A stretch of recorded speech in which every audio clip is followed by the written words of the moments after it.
बनवारी। लाज रखो मेरी हे बनवारी, हे बनवारी गिरवरधारी। हे बनवारी गिरवरधारी, लाज रखो मेरी हो कृष्ण मुरारी। हो लाज रखो मेरी कृष्ण मुरारी। हे मुरारी जय हो।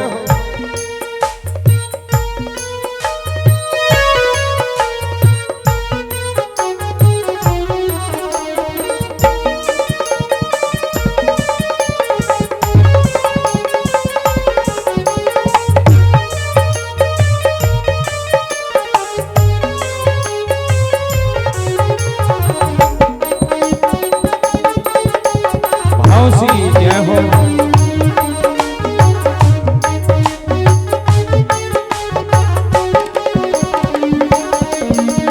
और महाराज द्रौपदी जी ने कह दिया, क्या कहा, बड़ा ही प्यारा। द्रौपदी जी ने कहा क्या, मैं समझी थी एक है अंधा।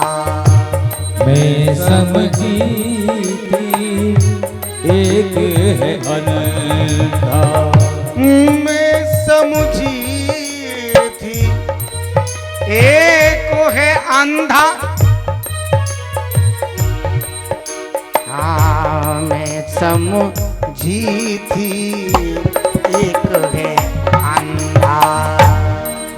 समझी थी एक है अंधा। यहाँ तो अंधी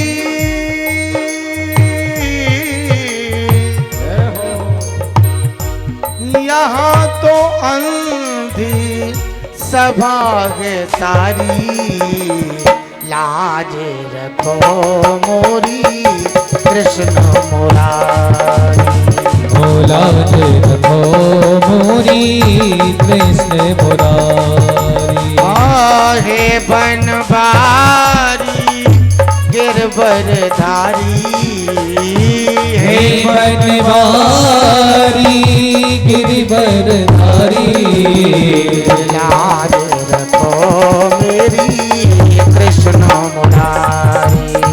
हे लाज रखो मेरी कृष्ण मुरारी। हे हरि लाज रखो मोरी कृष्ण मुरारी।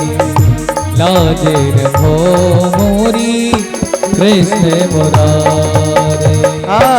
सरनी नीचे करके बैठे हैं।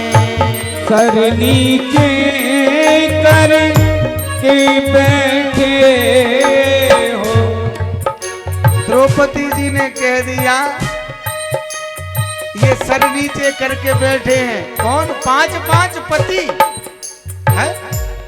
हमारे 5-5 पति बैठे हैं है?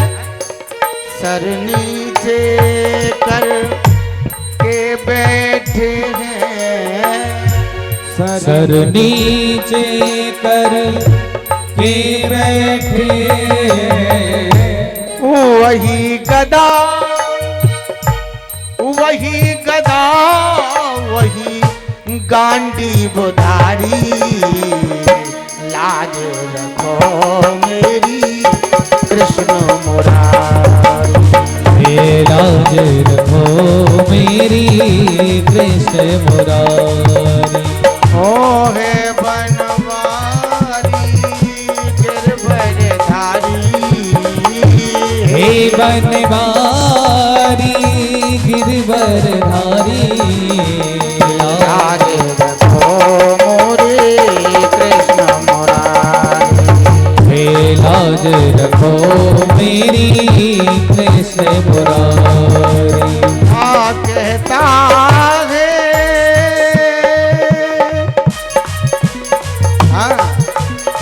मुझको बलशाली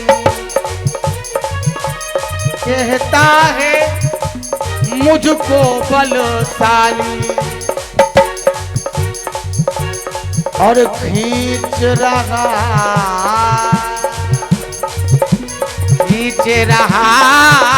अब लागी साड़ी लाज रखो मोरी बनवारी ओ लाज रखो मोरी बाके बिहारी ओ है बनवारी गिरधरधारी ही बनवारी गिरधरधारी लाज रखो मोरी कृष्ण मुरारी हे लाज रखो मोरी कृष्ण मुरारी लाज रखो मोरी कृष्ण मुरारी बोलिए गोविंद भगवान की जय हो। प्यारे बंधु द्रौपदी कह रही है पितामह भीष्म से प्रसंग पे ध्यान देना। बड़ी सुंदर कथा सूत जी महाराज ने शौनकादिक ऋषियों को सुनाई है। ये ध्यान देने वाली बात पितामह भीष्म याद रखो, याद करो। आपने कुछ नहीं कहा, भगवान ने वो तो हमारे ऊपर कृपा कर दी है। सारी बीच नारी है के नारी बीच सारी है के सारी ही की नारी है के नारी ही की साड़ी है, पता ही नहीं लगा, ढेर साड़ी बढ़ा दी है। दुर्योधन पसीना पसीना हो गया, खींच नहीं पाया, तो कृपा की ठाकुर जी ने हमारे ऊपर, कृष्ण ने कृपा कर दी। और आप जो है कह रहे हो राजा को पाप होते हुए नहीं देखना, तो उस समय पितामह भीष्म ने कहा बेटी तुमने ठीक कहा, लेकिन मैं तुम्हें बता दूं मुझे इच्छा मृत्यु का वरदान है। 125 जन्मों का याद है। कितने जन्मों का याद है? 125 जन्म मैंने कोई पाप नहीं किया, और ये इस जन्म में मैंने पाप होते हुए देखा। लेकिन बेटी मैं एक बात तेरे को बताऊं, मैं मर नहीं सकता जब तक मेरी इच्छा ना हो। लेकिन आज 54वां दिन चल रहा है, बाणों की सैया पे मैं लेटा हूं। क्यों? कि मैंने पाप होते हुए देखा, इसका प्रायश्चित कर रहा हूं। एक एक बूंद रक्त की मेरे शरीर से निकल गई, ब्लड की, दुर्योधन के अन्न की, जो दुर्योधन का दूषित अन्न खाया था। आज मैं शुद्ध हो गया बेटी, निर्मुक्त हो गया, पवित्र हो गया, मैं शुद्ध हो गया, निर्मुक्त हो गया, पवित्र हो गया। प्यारे इस प्रकार बंधुओं ध्यान देना, पितामह भीष्म ने पांडवों को उपदेश दिया, और ठीक माघ शुक्ला अष्टमी के दिन पितामह भीष्म ने देह का परित्याग कर दिया। मेरे प्रभु द्वारका गमन किए, अर्जुन छोड़ने के लिए गए। ऐसा कथा में वर्णन सूत जी महाराज वर्णन करते हैं। और 2-4 दिन द्वारिका में रहे। अजी यहाँ ध्यान देने वाली बात, भगवान जब वहां द्वारिका में पहुंचे तो अभिवादन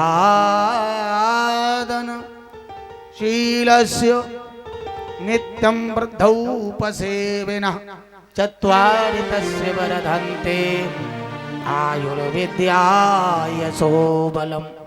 बंधुओं ध्यान देना, बड़ी सुंदर बात। भगवान ने जाकर के प्रणाम किया माता पिता को, हाँ अभिवादन किया। अब आप कहोगे बोले प्रणाम करने से क्या होता है? नोट करो, 4 चीजें मिलती हैं।